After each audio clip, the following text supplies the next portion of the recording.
네, 안녕하세요. 패션 마케팅 4주차 수업을 지금부터 시작하도록 하겠습니다. 먼저 과제 리뷰부터 먼저 시작을 한번 해보면은요. 이것도 누구가 보낸 건지는 잘 모르겠어요. 하여튼 그래서 조금 일찍 과제를 제출한 학생 중에서 좀 특이하고 정리가 잘 된 것 같아서 여러분들한테 소개를 시켜드리고자 지금부터 리뷰를 하도록 하겠습니다. 월요일 아침이어서 저도 아직 입이 좀 안 풀리는 것 같아요. 자, 그럼 지난번에 이제 아마 패션 마케팅이 뭐냐라고 아마 제가 질문을 드린 것 같아요. 그래서 봤더니 이 친구가 마케팅이라는 것은 마켓이 ing 중이고 그다음 고객 커스터머라고 이렇게 얘기를 했는데 이걸 이제 한마디로 이렇게 쭉 엮어서 보면은 소비자가 원하는 것이 뭔지 알아내고 그것을 유통하는 것이다. 혹은 시장에서 이런 고객 요구에 맞는 제품들이 거래되는 것이다라는 어떤 그런 의미로 이 친구 나름대로 마케팅이라는 것을 아마 해석을 한 것 같습니다. 이제 제가 이제 이 친구 과제를 뽑은 이유 중에 하나가 나름 이제 파워포인트 형식에 맞춰서 마케팅이라는 그런 내용을 자기 나름대로 이렇게 함축적으로 의미 분석을 한번 해봤다라는 게 상당히 좀 발상도 신선했고요. 다른 학생들이 지금 이제 서술형으로 이렇게 적어 놓은 거에 비해서 상당히 좀 인상적이었던 것 같아요. 그래서 제가 이제 이 내용을 한번 뽑아봤고요. 자, 그래서 이제 봤더니 또 이제 마케팅, 제품, 서비스, 아이디어 창출 뭐 이런 모든 내용들 이런 것들이 개인 및 조직체의 목표를 만족시키기 위해서 교환을 성립하게 하는 과정이다라고 이런 식으로 이제 그림으로 이렇게 표현을 좀 해둔 것 같습니다. 그래서 이제 이렇게 표현하는 방법들 처음에는 물론 쉽지가 않을 것 같아요. 않겠지만 여러분들이 자꾸 이제 이렇게 연습을 하다가 보면은 이러한 식으로 이렇게 표현하는 것들이 글로 이렇게 두 줄, 세 줄, 네 줄을 적는 것보다 이 그림이 어느 누군가에게 완벽하게 전달이 된다면 훨씬 효과적인 PPT를 작성하는 방법이 아닐까 생각이 됩니다. 자, 그 다음 이제 현대 마케팅의 개념은 소비자 지향적인 마케팅이다.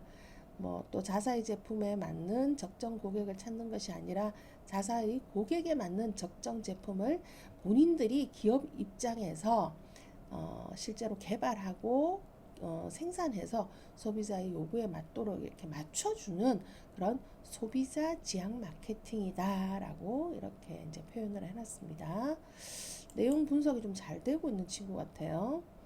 그 다음에 이제 그린 마케팅이 아마 사례가 뭐냐라고 여러분들이 한번 찾아봤으면 좋겠다 했더니 여기 이제 이 친구는 맥도날드 스케일 포 굿이라고 해서 기업이 사회 환경적인 문제 해결에 기여하고자 시작한 글로벌 캠페인이다.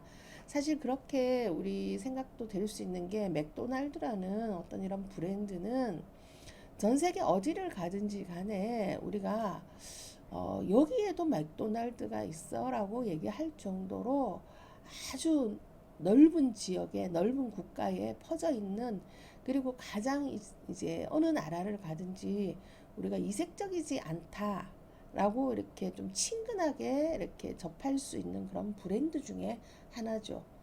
그럼 이제 여기서 여러분들 아마 이렇게 전 세계가 여러분들은 경험하지 못했겠지만 뭐 예전에 소련이라는 그러니까 지금의 러시아죠. 이런 나라들이 개방을 하지 않고 있을 때조차도 사실은 제일 빨리 그런 뭐 공산 국가라든지 이런 데조차 혹은 아프리카가 이렇게 많이 여러 사람들한테 알려지지 않은 그때도 제일 빨리 들어갔던 브랜드가 어떤 브랜드인지 아세요?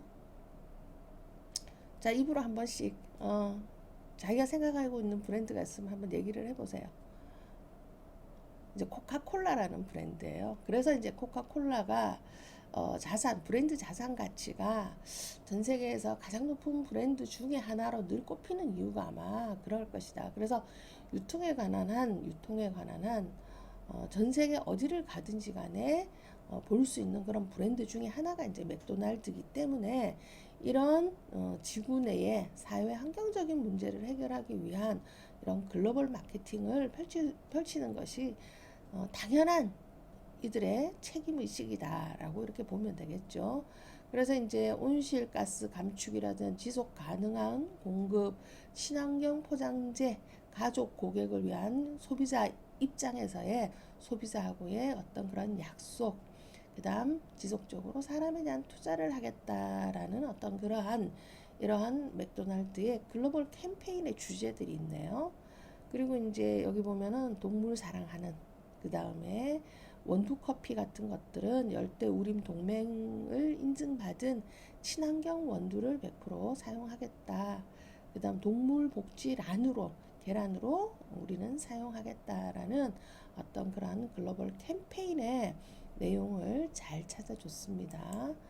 이제 그 다음에 또 이제 뭐 여기 보면은 산림관리협회 친환경 포장재를 사용한다든지, 그다음 종이봉투, 요즘 비닐 같은 것들을 어떤 마트라든지 이런 데 절대 사용을 하지 않죠. 이제 규제를 해놔서 그래서 이제 재생이라든지 혹은 환경 문제를 조금 더 덜 야기시키는 그런 종이봉투 같은 친환경 재생용지를 사용한다든지, 레스토랑 내에서 다회용 컵을 사용해서 일회용품 사용을 금지하고 있다든지, 뭐 이러한 내용들이 여기에 이제 포함되는 것들이 이런 그 사회적 마케팅의 가장 좋은 사례들을 잘 찾은 것 같습니다.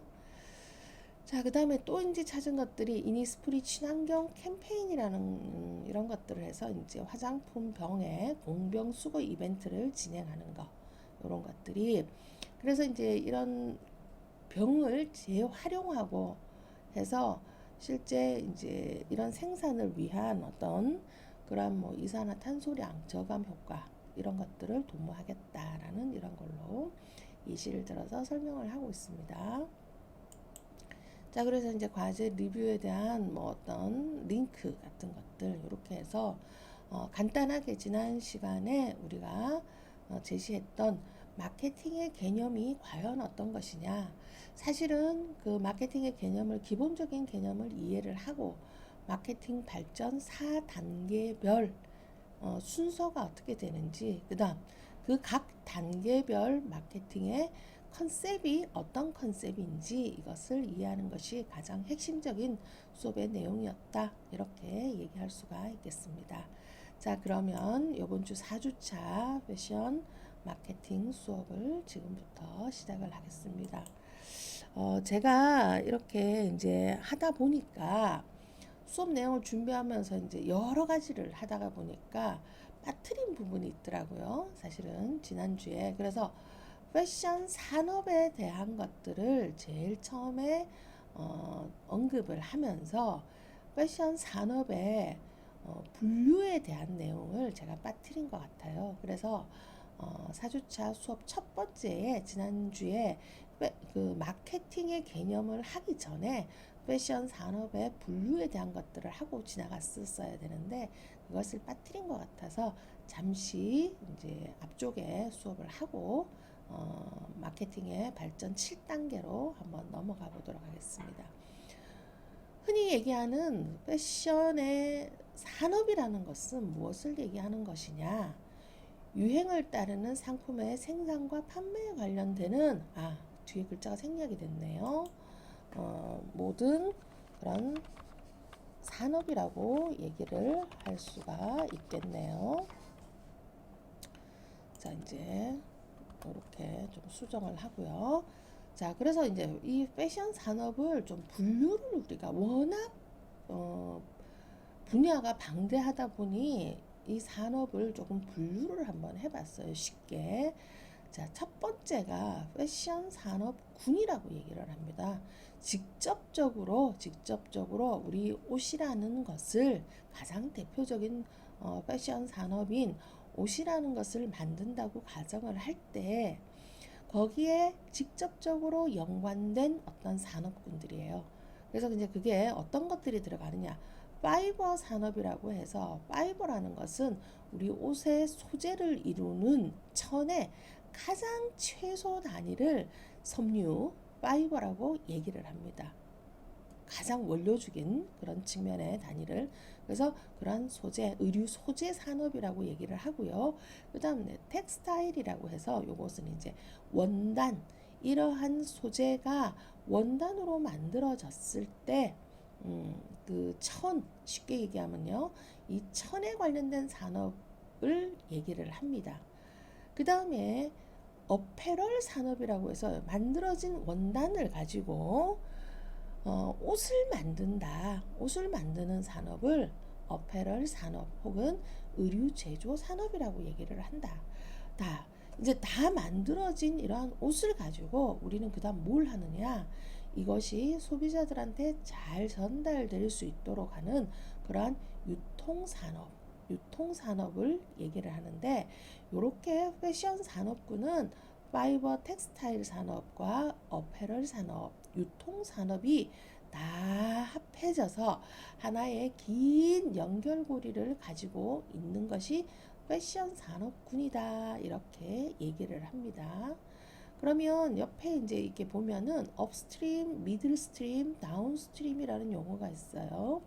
이것은 뭘 얘기를 하느냐면은 소위 말하는 의류의 원료가 되는 소재와 원단까지의 어떤 이 산업을 합해서 업스트림, 가장 위에서 처음 시작하는 단계다 해서 하나의 스트림 구조라고 얘기를 하면 어떤 하나의 큰 흐름이라고 보면 되죠. 패션 산업 안에 하나의 큰 흐름은 업스트림이라고 얘기를 합니다. 그 다음 어페럴, 의류 제조 산업을 우리는 중간 단계라고 해서 미들 스트림 혹은 미드 스트림이라고 얘기를 합니다. 마지막으로 직접적으로 소비자들하고의 어떤 연결고리를 갖게 되는, 접촉을 갖게 되는 유통산업. 유통산업을 쉽게 얘기하면요, 우리가 소비자들이 뭐 백화점을 가서 물건을 산다, 할인점을 가서 물건을 산다, 아니면 어느 재래시장이나 아니면 뭐 어디 보세 가게 같은데 물건을 산다. 그러니까 소비자가 물건을, 옷이라는 것을 직접 가서 구매하는데 필요로 하는 그런 어떤 소매점, 도매점, 뭐 이러한 것들이 유통산업에 들어간다라는 거예요. 그래서 그것이 가장 소비자하고의 마지막 단계다. 그래서 여기에서부터 시작이 돼서 이 단계를 거쳐서 이 단계까지 내려온다고 해서 이게 가장 아래 단계 다운스트림이라고 얘기를 합니다. 그래서 이제 어떤 여러분들이 아직은 많이 접해봤는지 모르겠지만 패션 잡지라든지 이런 것들을 잘 살펴보면은 어떤 용어적인 설명에서 뭐 대한민국의 패션 산업이라는 것은 업스트림에서 시작을 하여 미드스트림 단계를 거쳐 현재는 아주 다양한 다운스트림의 영역으로 발전하고 있다라고 하는 그 얘기가 무슨 얘기냐면, 우리나라가 60년대부터 70년대를 거쳐서 이쪽 업스트림 산업이 많이 발전을 했었고요. 80년대 이후 90년대, 2000년대를 들어오면서 8, 90년대를 중심으로 해서 옷을 만드는 그런 브랜드들이 엄청 많이 생겨나게 됐어요. 그때는 미드스트림이 발전을 했다라는 거죠. 최근에 편집샵이라든지 플래그십 스토어 혹은 여러 유형의 소매점 형태들이 생겨나면서 이러한 유통산업이 발전하고 있는 단계가 우리나라 패션 산업의 현주소다, 이렇게 얘기를 할 수가 있습니다. 자, 다음은 이제 패션 산업군 말고요. 두 번째, 패션 관련 산업군이라고 패션 산업을 또 하나의 축으로 나누게 됩니다. 이 말은 직접적으로 우리 옷이라는 것과 연관은 없으나, 연관이 없는 게 관련되어 있기는 하는데 옷은 아닌 것. 그래서 패션과 이 위에서 이 패션 산업과 발맞추어서 같이 발전하는 그런 산업들을 패션 관련 산업군이라고 얘기를 해요. 그래서 이제 이거를 조금 더 쉽게 여러분들이 이해를 할 수 있도록 설명을 하자면 우리 몸에서 옷을 제외한 모든 걸거나 달거나 붙이거나 뭐 우리 몸을 통해서 이렇게 표현되는 제품들이 있을 거예요, 아마.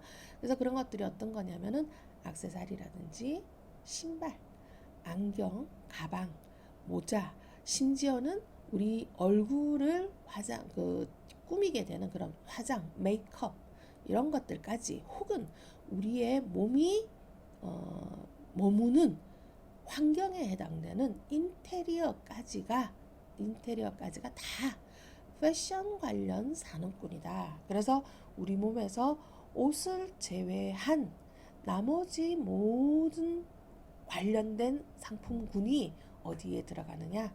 패션 관련 산업군에 들어간다. 이렇게 이해를 하면 되겠습니다. 마지막으로 이제 패션 지식 산업군이라는 것이 있습니다. 패션 지식 산업군. 그래서 이 패션 지식 산업군이라는 것은 패션을 알리고 촉진시키는 산업인데, 특별히 광고라든지 바잉 오피스, 그 다음 패션 스튜디오, 잡지, 혹은 여기다가 하나를 더 넣는다면 패션 관련 뭐 교육기관도 여기에 해당이 되겠죠. 그래서 그러면 이제 우리 대학과 같은 경우는 어디에 들어간다고 보면 되겠어요? 패션 지식 산업군, 뭐 여기에 들어가면 되겠죠. 혹은 패션 교육기관이라든지 혹은 또 뭐 패션 신문사 이런 것들도 여기에 들어간다.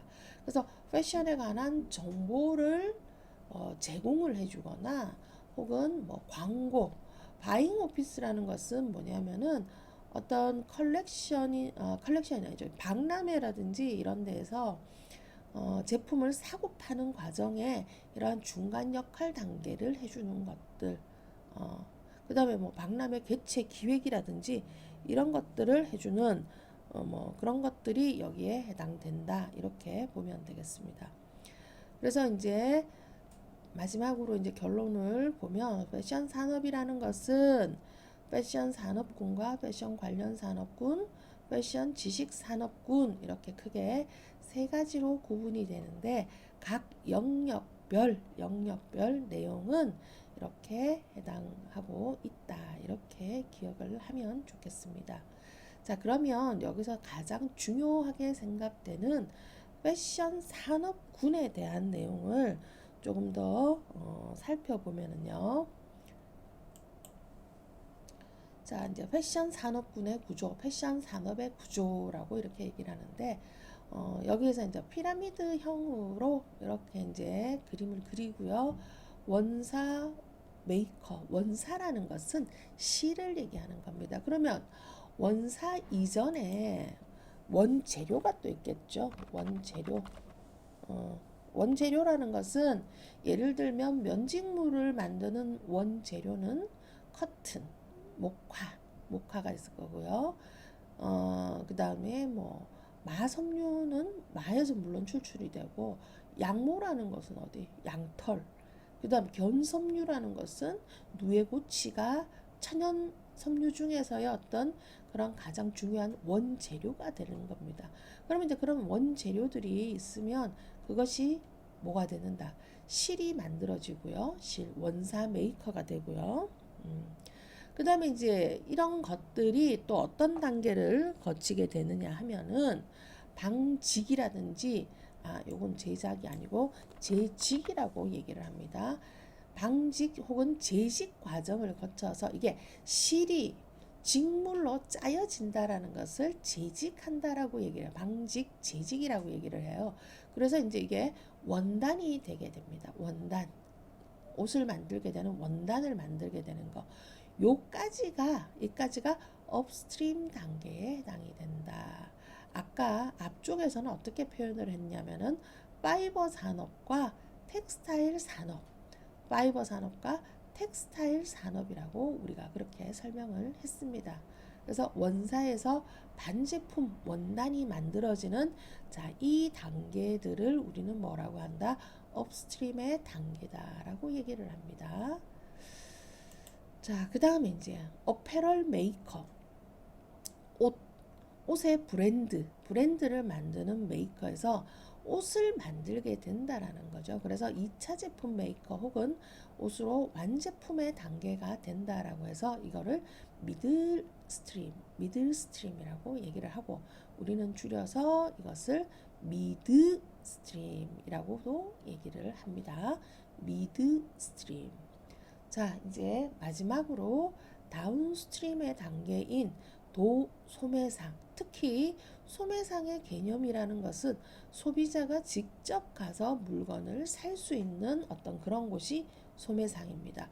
그러면 도매상의 역할은 뭐냐? 소매상이 가서 물건을 사는 곳, 대량으로 물건을 사는 곳이 도매상입니다. 그래서 도매상의 소비자는 소매상이 되고요. 소매상의 소비자는 소매상의 이제 소매상은 소비자가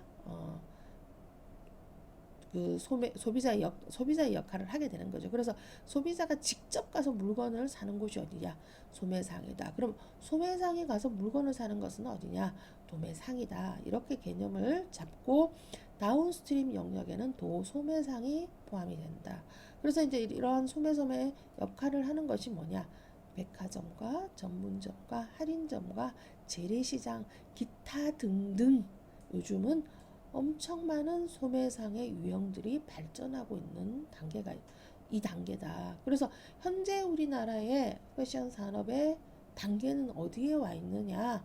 자, 2000년대 이후로 우리나라는 다운스트림의 단계가 훨씬 더 발전하는, 이미 이제 이러한 패션 산업의 단계가 가장 최정점에 지금 와 있다. 그리고 이제 여기에도 또 어떤 것들이 지금 포함이 될 수가 있냐면요. 온라인을 이용한 그러한 뭐 여러 가지 쇼핑몰이라든지 이런 것들이 또 여기에서 우리나라는 이제 오프라인 위주의 시장에서 드디어 이제 온라인 위주로의 어떤 그런 유통 구조로 지금 변화되고 있거나, 혹은 온 오프라인을 같이 연결하는 그러한 것으로 지금 유통 구조가 지금 이루어지고 있다라는 거. 이것이 현재의 가장 큰 특징이 되겠죠. 자, 요렇게 해서 패션 산업의 구조 한번 살펴봤습니다. 요 내용이 지난 시간에 했던 수업 내용에서 이제 빠졌던 내용이다. 그래서 패션 산업이 무엇이냐라는 것에 이제 요 내용이 조금 더 추가가 되어야 될 겁니다. 요것이 추가되어야 될 위치는 어디냐? 지난 시간에 했던 패션 산업의 가장 앞쪽 부분에서 이제 이게 다뤄지면 되겠죠. 자, 이제 그러면 지난 시간에 우리가 한 마케팅 발전 4단계에 이어서 마케팅 발전 7단계를 한번 살펴보도록 하겠습니다. 마케팅이라는 것을 이해하는 데 있어서 우리가 이제 만약에 여러분들이 나중에 나는 마케팅을 좀 더 공부하기 위해서 나는 유학이라는 걸 가게 돼. 이렇게 가정을 하면은 과연 어느 나라로 가야 될까? 이러한 마케팅의 시작, 그 다음 학문적인 여러 가지 배경, 이런 것들을 만들고 현실에서 가장 이런 것들을 많이 이렇게 발전시킨 나라가 어디냐? 미국이라는 나라입니다. 그래서 우리가 지난 시간에 마케팅 발전 4단계에 이어서 실제 미국의 어떤 그러한 상황을 접목시켜서 좀 더 디테일하게 지금 미국의 마케팅 발전의 7단계를 지금부터 한번 살펴보도록 하겠습니다. 그래서 여기다가 부제에다가 만약에 하나를 좀 더 추가를 한다면은 미국의 경우다. 이거를 반드시 여기다가 좀 추가를 하도록 하겠습니다. 그러면 제1단계가 뭐 대량 생산의 시대다 해서, 자, 미국의 마케팅의 역사를 다룰 때는 우리가 몇 년부터 시작을 하느냐? 1900년부터 시작을 하게 됩니다. 뭐든지 제일 처음에 이렇게 이제 발전 순서를 이렇게 얘기를 할 때는요, 좀 굵직굵직하게 아웃라인을 미리 좀 잡아놓고 거기에 대한 규칙성을 좀 찾아보고 세부적인 것들의 어떤 특징을 찾아보는 게 훨씬 좀 수월한 방법일 것 같아요. 그래서 여기 시작이 보면은 1900년부터 미국의 마케팅의 역사를 시작을 하고 있고요. 마지막이 어디냐? 1990년대 이후 1990년대 이후라고 이렇게 끝을 맺고 있는데요. 자, 규칙성을 한번 찾아보겠습니다. 1단계 대량 생산의 시대라고 하는데 아직 그 특징은 잘 모르겠고요. 아, 이게 한 20년, 1900년대 10년, 20년까지 이렇게 되나요? 그 다음에 이제 2단계가 어디냐면요. 이게 지금 좀 틀린 것 같아요. 20년까지고요. 20년까지고요. 요게 20년까지고요. 그 다음 20년대가 이렇게 될 것 같고요. 그 다음에 이제 그러면 이게 다 지금 30에서 40년. 그 다음에 그렇게 되나 20, 10 이게 30년 되는 1900에서 1920 몇 년까지요. 이렇게 해서 요게 한 20, 요게 30년대 10. 그 다음에 30에서 40년. 30년대, 40년대. 그 다음에 이것이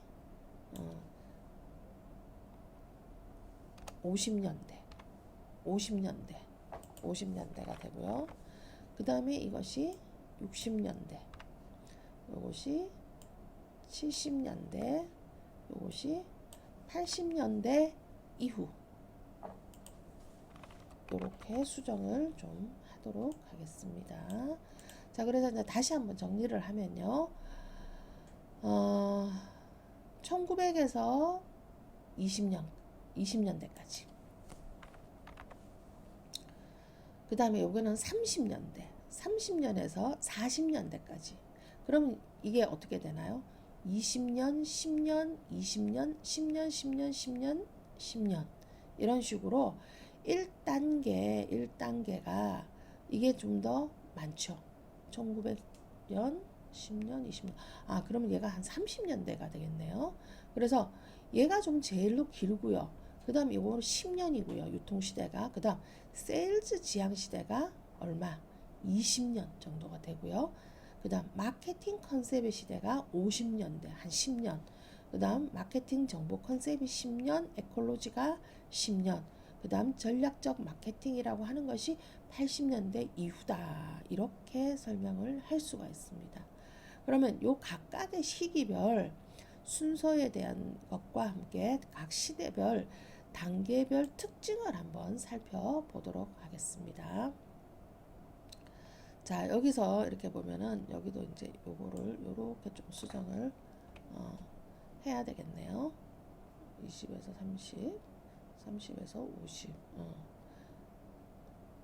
잠깐만요. 자, 요렇게 한번 보면은 1단계 대량 생산 시대를 우리는 어떻게 얘기를 하느냐? 수공업을 주로 한 간의 수공업에서 자, 드디어 대량 생산 체제가 확립이 되고 생산 지향 시대를 맞이하게 됐다. 이렇게 얘기를 하는 겁니다. 이렇게. 그 다음 제2단계 대량 유통 시대. 아, 요전에 보면 여기에서 이제 생산 과정에 기계화가 이루어졌다고 얘기를 해요. 그 이전 시기는 수요는 많았는데 공급이 어려웠다는 거예요. 근데 이러한 생산 과정의 기계화를 통해서 수요에 따른 공급을 맞출 수가 있었다는 거죠. 왜? 대량 생산이 이루어졌기 때문에 많이 만드는 것이 가능해졌고 잘 만드는 것이 가능해져서 이전 수요 소비자들이 원하는 물건은 많았으나 공급의 한계를 느끼고 있었는데 이런 대량 생산 체제 기계화를 통해서 공급을 맞출 수가 있었다라는 얘기예요. 그 다음 제2단계 대량 유통 시대가 있어요. 대량 유통 시대. 요거는 20에서 30년까지를 얘기하는 건데 한마디로 말하면 20년대네요. 20년대. 그래서 유통의 근대화가 이루어졌다라는 얘기예요. 자, 이때까지 이제 수요 공급이 같아지게 됐는데 이때 단계가 되면요, 생산성이 더욱더 급부상을 하게 됩니다. 그러면 오히려 이때는 어떤 현상이 있느냐? 이러한 수요 공급에 있어서 어떤 현상이 이루어지느냐면요, 오히려 이런 현상이 이루어지죠. 수요가 오히려 공급보다 적게 되는 거예요. 그래서 공급이 더 많아지는 시기가 된다라는 거예요. 이게 훨씬 더 많아진다라는 거예요. 지금 제가 글자 찾아서 넣기가 좀 곤란해서요. 요 공급이 훨씬 더 수요보다 공급이 더 많아짐, 이런 현상을 갖게 된다라는 겁니다. 그래서 이제 그러면 이렇게 수요보다 공급이 많아지는 이런 현상에서 그러면은 어떤 게 필요하게 됐냐? 물건을 옛날에는 하나만 팔면 되고 10개만 팔면 되는 게 물건이 더 많이 만들어지고 남게 된다는 거예요. 왜? 공급이 더 많아졌기 때문에. 그러면 이 남는 물건들을 어떻게 팔아야 되느냐? 더 많이 팔 수 있는 거는 없을까 해서 유통에 더 많은 근대화 현상들이 일어나서 새로운 유통 시스템이 생겨나는데 그것이 뭐냐? 체인 스토어라는 겁니다. 미국에 현재는 지금 이 시어스 로벅이라는 회사가 망했어요. 망했는데 최근에 망했거든요. 근데 그 예전부터 미국의 유통회사로서 유명한 이러한 시어스 로벅이라는 회사가 체인 스토어 시스템을 이용해서 이러한 대량 유통 시대를 만들게 됐다라는 거예요. 어떻게 만들게 됐느냐? 그림으로 잠깐 설명을 해보면요.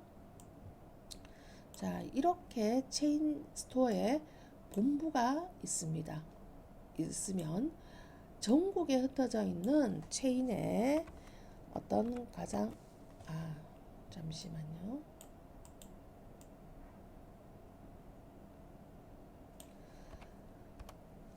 그러면 이제 이러한 지점이라고 얘기를 하죠. 이런 지점들이 전국에 많이 있을 거라는 얘기예요. 이렇게 여기도 있고 이 지역에도 있고 뭐 이게 이 지역도 있고 이렇게 전국에 많이 흩어져 있을 것이다.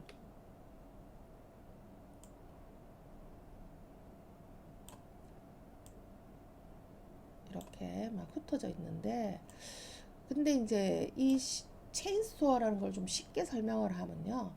이 모든 전국에 흩어져 있는 이런 소매점에 필요로 한 물건들을 여기 본부에서 일괄 구매를 아주 싸게 한다라는 거예요. 싸게 해서 그러한 자기들의 어떤 물건을 어떤 식으로 자 여기도 구매를 해주고 여기도 해주고 그 다음에 이러한 식으로 일괄 구매한 것들을 똑같이 이러한 지역의 매장에다가 똑같이 전달을 해주는 거예요. 그러면은 어떤 현상이 생기느냐? 각 그 매장별로 이 본부 시스템과 연결이 되어 있는 이런 것들은 좀 더 구매를 원활히 할 수 있고 이 본부에서 어느 정도의 책임을 다해서 필요로 한 물건들을 똑같이 이렇게 공급을 해주기 때문에 유통에 있어서 이전에 이 각 지점별로 필요로 한 물건을 사던 그 시기에서 변화가 됐죠. 이렇게 본부라는 것이 생겨서 여기서 어느 정도 컨트롤을 해주는. 그러니까 오늘날 우리가 얘기하는 뭐 이마트라든지 이런 것들도 마찬가지죠. 지역 내 상품을 뭐 자기네들이 지역별로 구매하는 것도 있지만 가장 큰 대단히 어떤 그런 제품들, 동일한 그런 제품들은 뭐 이마트 본부에서 일괄 구매를 해서 지역별로 다 준다든지 뭐 이런 시스템들요. 이런 체인 스토어 시스템이 어떤 유통 혁명의 근대화를 이루는데 아주 큰 발전 요소를 가져다 줬다라는 거예요. 그다음 이제 세 번째 세일즈 지향. 여기도 이제 수요보다 공급이 많아지기 시작했는데 여기에 보면은 수요보다 공급이 어떻게 해요? 훨씬 더 많아졌다라는 거예요. 여기 이 시기보다 훨씬 더 많아졌어요. 그러니까 이렇게 되니 잉여가 되는 제품들을 어떻게 팔 것인지가 궁금하게 됐다는 거죠. 잉여된 제품이 어떻게 팔 것인지가 궁금하게 돼서 자, 그걸 어떻게 하면 팔 수 있을까? 다른 업체들보다 우리는 우리 제품을 좀 더 구체적으로 설명하는 광고를 해야 되겠다. 혹은 유능한 세일즈맨을 보강시켜서 이 세일즈맨들로 하여금 우리의 제품을 팔도록 하겠다라는 어떤 그러한 방법을 쓰게 된 거예요. 그런 방법을 자 그래서 유능한 세일즈맨을 증강하게 됐다. 이런 얘기들이 있습니다. 그래서 세일즈 지향 시대가 30년부터 50년까지 약 20년간에 걸쳐서 이 단계를 미국의 세일즈 지향 시대다라고 얘기를 합니다. 자, 그 다음 이제 4단계가요. 50년에서 60년, 50년 되겠죠. 그래서 4단계는 마케팅 컨셉의 시대다라고 해서 자, 여기에서 반드시 제가 표현을 합니다. 이러한 식으로 이 단계가 가장 중요한 단계다라고 과잉 생산에 직면해서 세일즈 지향조차도 한계 상황에 이르게 됐어요. 그래서 소비자 지향적인 사고를 하는 것. 여기서 말하는 소비자 지향적인 사고라는 것은 뭘 얘기하느냐? 뭘 얘기하는 거죠? 소비자의 필요와 욕구가 전제된 제품을 만들어내는 것. 자, 여기서 소비자의 필요와 욕구가 전제된 제품을 생산하는 것이 뭐다? 소비자 지향적인 사고다. 예전에는 내가 어떻게 하면 물건을 잘 만들어낼 수 있을까? 어떻게 하면 많이 만들어낼 수 있을까?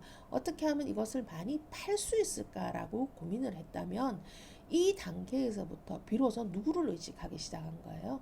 소비자를 의식을 하고 그러면 소비자가 뭘 원할까 하는 것들을 고민하고 소비자들이 원하는 제품을 만들어서 완전하게 팔자라고 얘기한 그런 소비자 지향적인 사고를 여기서부터 시작을 하게 됐다라는 얘기입니다. 자, 요 단계 진정한 우리가 뭐라고 또 얘기를 하냐면 진정한 마케팅의 단계다. 이렇게 얘기를 할 수가 있습니다.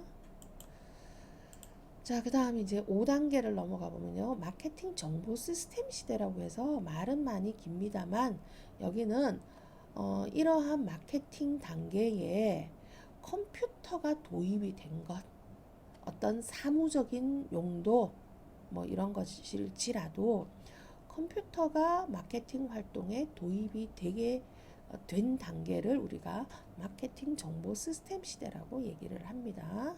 그 다음 이제 6단계 생태학적 영역 지향 시대. 이것이 어디랑 매칭이 되느냐 보면은요. 여러분들 마케팅 4단계에 보면은 사회적 마케팅 컨셉 시대가 있었죠. 에콜로지 시대 뭐 이렇게 얘기하는데 공해 문제, 환경 문제 혹은 여기에 또 어떤 문제까지 있냐. 공해 문제, 그 다음에 환경 문제 더더군다나 이런 마케팅 활동이 빈번해짐에 따라 소비자 문제까지도 유발되게 됩니다. 제품에 대한 문제, 제품에 하자가 있어서 소비자하고의 어떤 그런 관계들에 문제가 생기게 된다라는 거. 그 다음에 산업이 자꾸 발전함으로써 공해 환경 문제를 유발하게 되는 어떤 그런 부분에 기업이 사회적 책임을 가지고 기업 활동을 전개하는 거. 그래서 마케팅의 대상 영역도 생태학적인 영역과 혹은 소비자 문제까지도 확대를 해서 기업이 기업 활동을 하게 되는 단계를 생태학적 영역 지향 시대 혹은 에콜로지 시대라고 우리가 얘기를 한다. 그것이 미국에서는 70년대의 얘기다. 이렇게 보면 되겠습니다. 마지막으로 7단계가 또 여러분들이 이해하기에 사실은 가장 어려운 단계일 수도 있는데요. 미국 상황에서 80년대 달러 쇼크나 오일 쇼크 같은, 그러니까 요즘으로 따지면은 뭐예요? 한창 코로나가 막 유행을 하고 있어서 지금 문제가 뭐냐면은 여러 가지 경제 상황이라든지 이런 것들이 최저로 지금 떨어지고 있다라는, 성장을 못하고 있다라는 거죠. 그래서 이제 이러한 사회적인 어떤 환경 문제가 생기게 됩니다. 뭐 경제적인 위기 상황이 생기고요. 그렇게 되었을 때 기업들이 여기에 어떻게 전략적으로 대응해서 기업 활동을 펼치고 하느냐 하는 그런 문제. 그래서 이러한 전략적 마케팅을 뭐라고 얘기를 하느냐? 기업이 조직의 목표와 능력을 이러한 목표와 능력을 변화하는 시작에 적합하게 유지 성장시키고자 하는 그런 단계인데, 여러분들이 혹여 잘 알지는 모르겠지만 우리나라 같은 경우도 1980에서 90년대, 87년, 80년대, 뭐 97년쯤 IMF 경제 위기가 있었어요. 이럴 때 이제 대기업들 간에 어떤 빅딜을 하는 거예요. 그런 현상들. 그러니까 우리 기업이 소위 말하는 문어발식 대기업들이 그런 운영을 하는 데 있어서 거기에 다 대응을 할 수가 없으니까 내가 정말로 전문적으로 이 사회적인 환경에서 경제 위기에서 내가 전략적으로 살리고 없애야 될 부분들을 명확하게 규정을 하고, 그다음 앞으로 발전시켜 나가야 될 부분에 전략적인 투자를 하고 발전을 시킬 수 있는 그런 노력을 다한다라는 거. 그러면 내가 이때까지 10개의 사업을 진행을 하고 있었는데 그 10개의 사업 중에서 나의 주된 사업이 뭐 어느 분야면 나는 그러면은 이 세 가지 혹은 네 가지에만 내가 집중적으로 투자를 하고 발전을 시키고, 나머지 내가 네 개에서 여섯 개 정도는 내가 과감하게 포기를 해서 어떤 사업으로 인해서 안 되는 사업으로 인해서 다른 잘 되는 사업에 영향을 미치지 않도록 하는 그런 전략적인 선택과 판단을 요하는 그러한 마케팅, 전략적인 판단과 선택이 마케팅의 핵심이 되는 그런 전략적 마케팅 시대를 80년대라고 얘기를 합니다. 80년대. 그래서 미국의 마케팅 1단계에서부터 7단계까지를 우리가 한번 살펴봤고요. 자, 그것을 다시 그림으로 이제 한번 표현을 해보면은 90년도부터 시작을 해서, 자, 이것이 어떻게 90년에서 20년까지, 요까지죠. 요까지. 뭐 20년. 이런 식으로 해서 마케팅의 발전 단계에 따라서 여기에서 얘기하는 이 표는 뭐냐? 기업 경영에 있어서 마케팅의 우선 정도가 점점 더 그 역할이 중요해지고 있다. 이렇게 얘기를 할 수가 있습니다. 자, 그러면 우리가 여기에서 마케팅의 발전 4단계와 마케팅의 발전 7단계 미국의 경우를 같이 한번 놓고 살펴보도록 하겠습니다. 우선은 이 연대를 가지고요, 마케팅 발전의 7단계를 먼저 한번 해보면은 20년대까지, 그 다음 20에서 30년까지, 30에서 50까지, 50에서 60년대 이렇게 해서 대량 생산 시대, 대량 유통 시대, 세일즈 지향 시대, 마케팅 컨셉 시대, 마케팅 정보 정보 시스템 시대, 생태학적 영역 지향 시대, 마케팅 전략적 마케팅 시대, 이렇게 7단계로 나누는데 이것을 어떻게 마케팅 4단계랑 한번 매칭을 한번 시켜볼까요?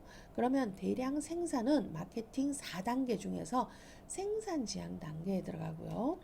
유통과 세일즈 지향이라는 것은 아마도 판매 지향 단계, 판매가 주 컨셉이라는 판매 지향 단계에 들어가지 않을까. 그 다음 마케팅 컨셉과 마케팅 정보 시스템은 마케팅 지향 단계에 들어가고요. 그 다음 이제 생태학적 영역 시대가 어떻게 보면은 이 인간 지향 단계 혹은 에콜로지, 여기에 매칭이 되는 것이다. 여기에 매칭이 되는 것이다. 그래서 이 이후 단계는 이러한 것들과 이러한 것들이 같이 지나가는 그런 같이 공유되는 그런 단계라고 해서 이렇게 한 표로 표시를 그냥 해둔 겁니다. 자, 그러면 이러한 용어들을 또 다르게 한번 설명을 해보면요. 생산 지향 단계와 판매 지향 단계는요. 기업이 기업 중심적 사고를 하면서 소비자라는 것을 그렇게 의식을 하지 않았어요. 그래서 이거를 기업 중심적 마케팅 철학이라고 얘기를 하고, 혹은 다른 말로 표현을 하면요. 생산 지향적이라고 얘기를 합니다. 기업이 생산 지향적, 기업 중심적, 이게 똑같은 얘기라고 보면 돼요. 그 다음 여기는 고객 중심적 마케팅 철학. 이 단계에서부터 비로소 소비자가 어떤 생각을 하고 소비자가 과연 뭘 원할까라는 것을 고민하고 거기에 맞는 마케팅 활동을 펼쳤다 해서 고객 중심적 혹은 소비자 지향적이라고 이렇게 표현을 할 수가 있습니다.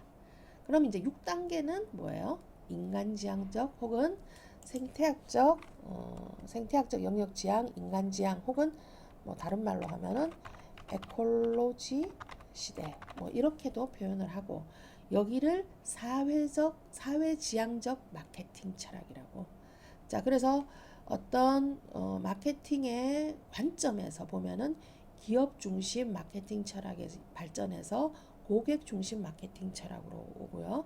그 다음 발전한 것이 사회지향적 마케팅 철학으로 발전하게 된다라는 이러한 흐름을 마케팅 발전의 7단계와 마케팅 발전의 4단계를 통해서 이러한 마케팅 철학에 대한 내용들까지 연결지어서 여러분들이 설명을 할 수 있으면 좋겠다라고 봅니다. 자, 그래서 결국은 요거까지가 여러분들 마케팅에 대한 기본 이해 단계다. 마케팅에 관한 기본 이해 단계다라고 이제 설명을 할 수가 있고요. 이 이후에 우리가 이제 할 내용이 뭐냐면은 이제 자, 제일 먼저 우리가 패션에 대한 걸 했었고요. 패션 산업에 대한 것들을 했었고요. 그다음 마케팅에 대한 내용을 이제 기본 베이스로 공부를 했다고 보면, 다음 시간에 우리가 해야 되는 단계는 이러한 앞에 모든 요소들을 자, 이제 플러스해서 패션 마케팅이라는 것이 무엇인가를 이제 비로소 들어가게 되는 기본 베이스를 우리가 다 마련을 했다라고 그렇게 이해를 하면 되겠습니다. 그래서 가장 제가 중요하게 생각하는 것이 마케팅에 대한 가장 기본적인 개념과 그 다음에 이런 마케팅 발전 단계들, 이런 것들을 여러분들이 한번 중요하게 좀 생각을 했으면 좋겠고요. 지금 현재 지금 여기 나와 있는 것 중에서 제가 하나씩을 조금 더 단다면, 생산 지향 단계는요, 제품이 컨셉이 됐었습니다. 그 다음 판매 지향 단계에서는 뭐가요? 판매가 컨셉이 됐었고요. 그 다음 마케팅 지향 단계에서는 당연히 뭐가? 마케팅이 컨셉이 되는 시기고요. 자, 이 단계 인간 지향적 단계는 뭐라고 얘기를 하느냐? 사회적 마케팅이 컨셉이 되는 시기다. 이렇게 우리가 정리를 할 수가 있습니다. 혹여 나중에 이제 어떤 시험이라는 걸 한번 치게 되면요, 학생들이 늘 틀려라 하는 것들이 어떤 부분이냐면은 이 생산 지향 단계를 항상 제품이 컨셉이 되는데, 이 제품이라고 그러지 않고요, 생산을 컨셉이라고 하는 학생들이 상당히 많이 있습니다. 생산 지향 단계는요, 제품이 컨셉이 되고요, 다른 단계들은 이 이제 명칭과 같이 가죠. 그리고 요 단계가 사회적 마케팅이 컨셉이 된다라는 거. 인간지향 단계와 에콜로지 시대는 사회적 마케팅을 컨셉이 된다라는 요 내용을 여러분들이 알아주셨으면 좋겠습니다. 사실 오늘 수업 준비한 거는 이제 패션 마케팅에 대한 것들을 조금 더 다뤄보는 걸로 그렇게 했었는데요. 시간 관계상 이렇게 마무리를 하고요. 자, 지금부터 잘 들어보세요. 여기 현재 나와 있는 이 전체 내용을 오늘 과제로 하지는 않겠습니다. 요거를 과제로 하지는 않겠고요. 제가 이제 표시를 잠시 해드리겠습니다. 오늘의 과제는요, 어디까지를 하느냐, 요까지만을 오늘 수업의 과제로 하면 좋겠습니다. 이게 아니네요. 여기에서 윤곽선 채우기 없음을 하면 되겠네요. 윤곽선을 자, 이렇게 지금 네모 안에 표현된 요것이 오늘 요 네 가지가 오늘의 이제 과제로 여러분들이 지금부터는 엄청 정신을 좀 차리고요. 명확하게 이런 개념 구분이라든지 이런 것들을 여러분들이 좀 할 수 있으면은 정말 좋겠습니다. 그래서 패션 산업군, 패션 관련 산업군, 패션 지식 산업군의 예를 두 가지씩 들어서 간단하게 설명을 한번 해보시고요. 그래서 이 개념을 좀 더 명확하게 이해를 해보라는 것이고요. 그 다음 패션 산업의 스트림 구조, 업스트림, 미드스트림, 다운스트림, 그 영역 안에 무엇이 들어가는가, 무엇이 어떻게 이 각 스트림을 설명을 할 수 있는가 하는 것들을 한번 해보고요. 마케팅 발전의 4단계, 지난 시간에 했었던 거죠. 그 다음에 각 단계별 컨셉 제가 조금 전에 정리를 해드렸습니다. 그 다음 미국의 마케팅 7단계 중 3단계, 6단계를 한번 떼내서 설명을 한번 해보세요 라는 것이 오늘의 과제로 나와 있습니다. 자, 비대면 수업이 자꾸 길어져서 참 걱정스럽긴 한데요. 여러분들 과제 보내줄 때 혹은 아니면은 카톡이나 제가 늘 당부드립니다만 이해가 잘 되지 않는 부분이라든지 이런 것들은 그때그때 바로바로 해결하고 넘어갈 수 있도록 질문이라든지 이런 것들을 많이 해주면 좋겠습니다. 자, 오늘도 고생하셨습니다. 이상으로 수업을 마치도록 하겠습니다.